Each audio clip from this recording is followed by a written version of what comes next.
విజయ్ దేవరకొండ పెద్ద అనకొండ పెట్టేసిండు. అన్న విజయ్ దేవరకొండ ఏదన్నా అసలు నీకు ఇలాంటి క్యారెక్టర్ చేస్తామని ఎక్స్పెక్ట్ చేయలే. లైగర్ నుంచి బాగా అనిపిస్తుంది అన్న. బట్ సినిమా అయితే అంత లేదు. బట్ ఇంటర్వెల్ ముందర ఒక ½ అవర్ బాగుంటుంది. సెకండ్ హాఫ్ అనేది కొద్దిగా పర్వాలేదు. నాకు గీతా గోవిందా అనే రిమేక్ చేసినారు అనిపిస్తుంది. ఇంకోటి ఏంటి సాంగ్ కూడా సేమ్ గీతా గోవిందా లాగానే అనిపిస్తుంది.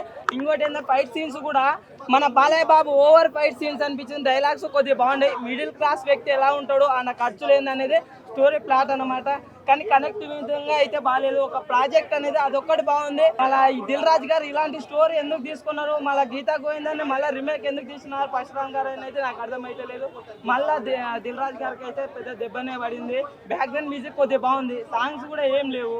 మన విజయ్ దేవరకొండ ఎట్లా ఒప్పుకున్నారు, దిల్ రాజు గారు ఎలా ఒప్పుకున్నారు నాకు అర్థం కాదు. సినిమా అయితే అంత హెవీగా లేదన్న. లాగ్ అనిపించింది. ఫస్ట్ హాఫ్ లాగ్ అనిపిస్తుంది, సెకండ్ హాఫ్ కూడా లాగ్ అనిపిస్తుంది.